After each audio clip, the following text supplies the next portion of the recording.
Hello viewers, আসসালামু আলাইকুম। Welcome back to BD Sadia cooking studio.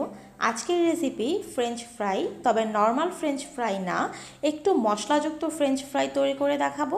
এটা কিন্তু খেতে ভীষণ ভালো লাগে। বড়রা, বিশেষ করে বাচ্চারাও কিন্তু এই ফ্রেঞ্চ ফ্রাইটা খুবই পছন্দ করে। বানানো খুবই সহজ। আশা করছি আমার আজকের রেসিপিটি আপনাদের ভালো লাগবে। আর ভালো লেগে থাকলে প্লিজ সবাই আমার চ্যানেলটি সাবস্ক্রাইব করুন আর পাশে থাকা বেল আইকনটি ক্লিক করুন। এতে করে আমার পরবর্তী ভিডিওর নোটিফিকেশন আপনার কাছে যাবে। তাহলে চলুন রেসিপিটি দেখে নিচ্ছি।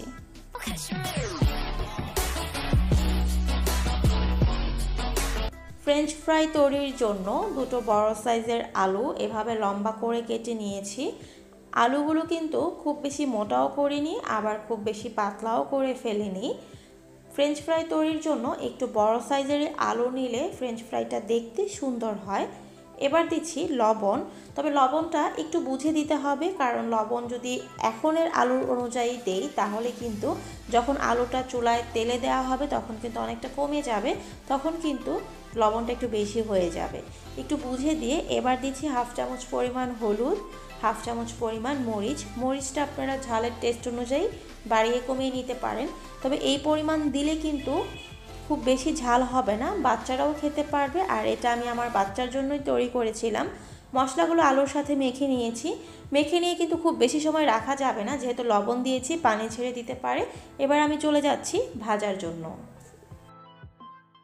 আলুগুলো ভাজার জন্য চুলায় একটি প্যান বসিয়ে পর্যাপ্ত পরিমাণ তেল দিয়েছি। তেলটা যখন হালকা গরম হয়ে যাবে তখন আমি আলুগুলো দিচ্ছি। আপনাদের প্যানের সাইজ অনুযায়ী আলু দেবেন। সবগুলো আলু একসাথে দিয়ে ফেললে কিন্তু তখন একদম একটার সাথে আরেকটার গা খুব ভালোভাবে লেগে থাকবে, তো সেটা বুঝে দেবেন। আর চুলার আঁচটা কিন্তু মিডিয়াম রেখেছি। এবার আমি আলুগুলোকে একটু নেড়ে দিচ্ছি যখন অল্প ভাজা হয়েছে। এই পর্যায়ে নাড়ছি, এতে করে কিন্তু মশলাটা আর গা ছেড়ে যাবে না আলুর। প্রথমেই দিয়ে নাড়াচাড়া করলে কিন্তু আলুর গা ছেড়ে দেওয়ার সম্ভাবনা থাকতো।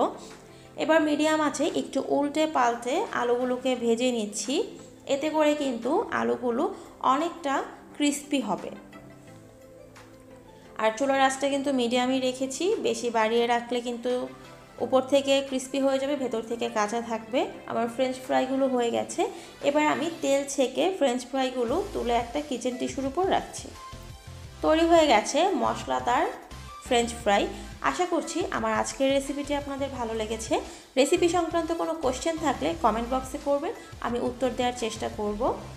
আর ভিডিওটি যদি ভালো লাগে তাহলে কিন্তু অবশ্যই চ্যানেলটি সাবস্ক্রাইব করবেন। আজকের মতো এই পর্যন্ত। সবাই ভালো থাকবেন, সুস্থ থাকবেন। আল্লাহ হাফেজ।